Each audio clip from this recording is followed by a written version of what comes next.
Okay, calculus students, this is just a little bit more information and some more examples on antiderivatives to help you do your homework when you're given all of these things a try. I didn't really get a chance to talk about this notation, so I want to talk a little bit about the notation very quickly. Then I'm going to talk about a couple properties. Really, you just need about 3 to get started on this stuff, and then go from there and do some examples. Okay, so what I wanted to bring back is hopefully you recognize this notation. You know, this notation is the derivative notation. dy dx equals f prime x.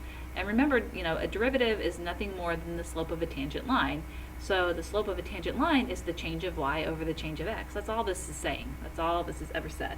So what you can do is, well, you can just, you know, make a very quick, you know, multiply both sides by dx if you'd like, and do this, get you to some notation. And then what you can do is you can take the indefinite integral of both sides.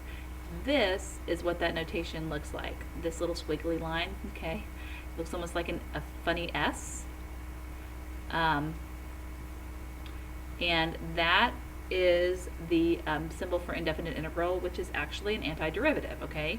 So like if you're taking the antiderivative of this, you're just basically getting y. You take the antiderivative of this, and you're basically, well, here, I won't take the antiderivative yet. You basically have this, okay? So this is what you're going to see a lot. This is a notation you're going to be seeing a lot.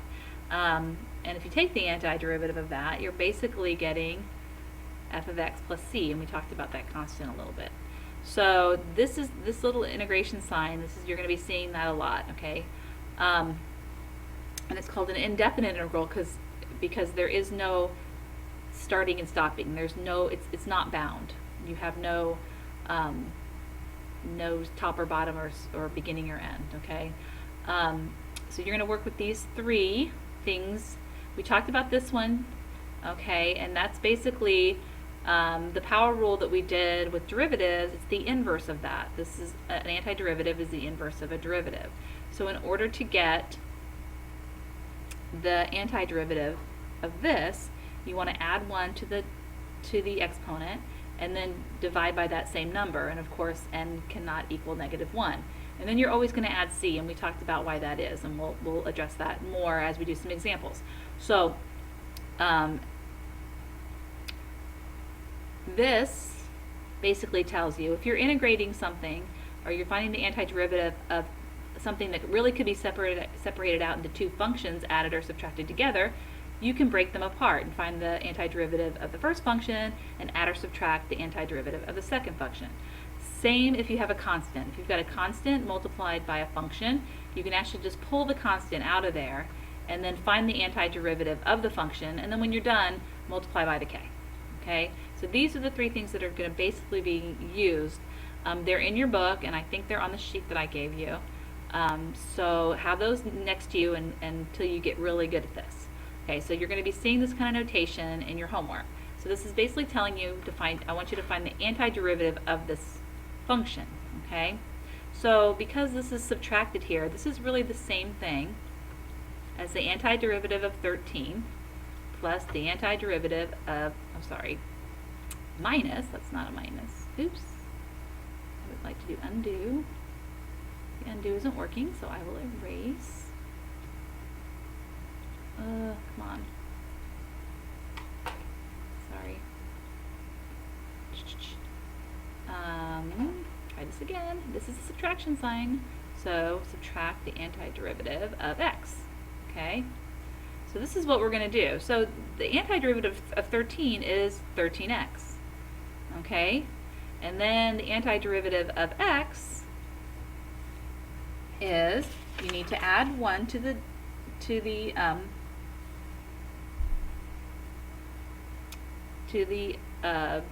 power, to the exponent, and divide by that same number, okay?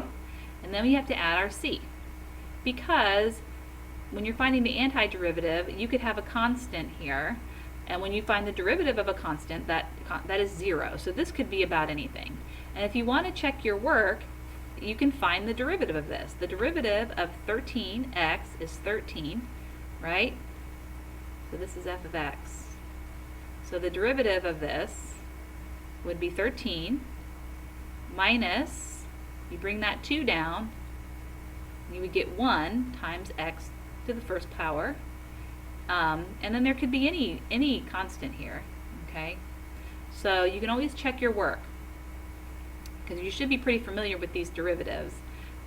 So once you find the antiderivative, you can just go in reverse and check your work, okay? Now this antiderivative, you're going to want to break this up into 3 different fractions, okay? Because this is all you know how to do right now. So you're going to break this up, and I'm going to kind of shortcut my notation a little bit. So here's an integral dx, okay, plus, I'm sorry, I keep doing that, minus the integral of 3x squared over x to the 4th dx, plus 5, the integral of 5 over x to the 4th dx. So you're finding these individual antiderivatives, okay? This is just one, okay? So that's got to be x, right? Minus, this one is actually, I'm going to rewrite this. So here, let me just not skip this step. So we will undo this real quick. So I'm just going to get, this is actually just 1, right? So we'll come back to that. This is actually the same as 3 times x to the negative 2. Okay? This is the same as 5 times x to the negative 4. Okay, you have to rewrite these so that you can work with them, just like what we did with the derivatives. Okay, this right here is actually just x, right? So this is the antiderivative of this is x minus, you're going to want to add, I'm going to show some steps here, add 1 to the exponent, and then take negative 2 plus 1, and I'll put the 1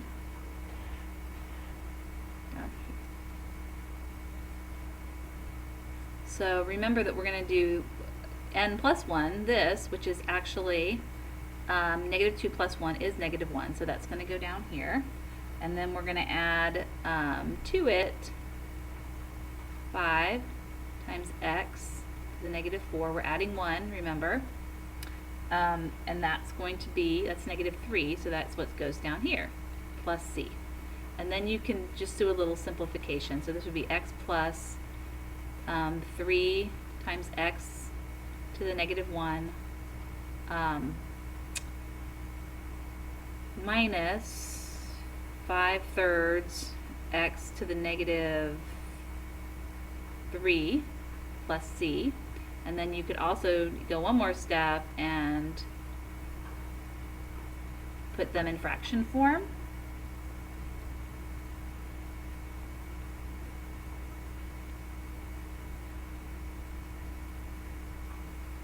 Okay, that one was a little bit more complicated.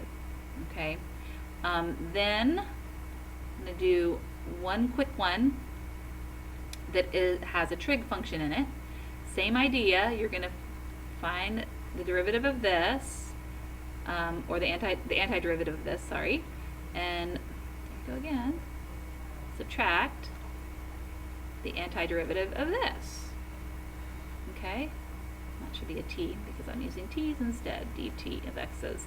Okay, so this right here is going to be t to the 3rd over 3 minus, and then the antiderivative of cosine, I hope you remember, is sine.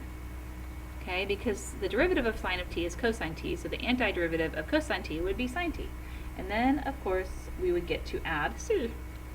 So it would look like that. Okay. One more thing, there's a few problems that you're going to have to do that actually allow you to figure out what c would be. Okay. So you're given a little more information. So here's a derivative, and I'm going to find the antiderivative. So I need to know what g of x is. So that is going to look like 4 times x to the 3rd over 3. Okay, that's the antiderivative, plus c. All right. Now we're given this information. G of x, or g of negative 1 equals 3. So what this means is 3 equals 4 times the negative 1 cubed over 3 plus c. Okay. So we can do this algebra and figure out what c equals, okay? So this would be 3 equals a negative 4 thirds plus c. So c would equal 3 plus 4 thirds, okay? So c is actually equal to 4 1/3 or 13 thirds. So I'll write that's 13 thirds, okay? So the actual function is 4x to the third over 3 plus 13 over 3, okay? So you can actually figure out what that c is if you're given a little bit more information. Okay, hopefully this is enough to help you with your homework and get you through some of these problems before next time. Thanks.